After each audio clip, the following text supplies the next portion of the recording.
రాజకీయాలలో ఉంటున్నాం కాబట్టి దెబ్బకి ఎదురు దెబ్బ ఉంటుందని మనం అంటాం అనిపించుకోగలమని రోజా అన్నారు. అయితే పిల్లలకు ఏం తెలుసు, చాలా హర్ట్ అయిపోతారని అన్నారు. తన జీవితంలో జీర్ణించుకోలేని విషయం గురించి చెప్పారు.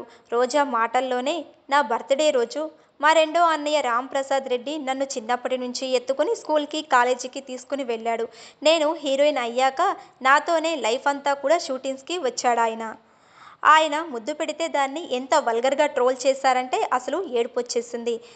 అలాగే నా కొడుకు కౌశిక్ ఎప్పుడూ కూడా నన్ను వెనుక నుంచి ఇలా మమ్మీ అని పట్టుకుని ఉంటారు. ఏ ఫోటో చూసినా అలానే ఉంటుంది. మీ పెట్స్ కి గ్రూమింగ్ నుంచి బర్త్డే సెలబ్రేషన్స్ వరకు అన్నింటిలో మంచి ఆఫర్స్ ని మాయా టైల్స్ అండ్ ట్రయల్స్ వారు మీ ముందుకి తీసుకుని వచ్చారు. ఎక్కడో కాదు, మన బాజ్పల్లిలో. Phone number 8985555318. ఆ ఫోటోను నూడ్ ఫొటోస్ చేసి పెట్టారు. అసలు ఈ విషయం నా కొడుకు నాకు చెప్పలేక 1 వీక్ డిప్రెషన్లోకి వెళ్ళిపోయాడు.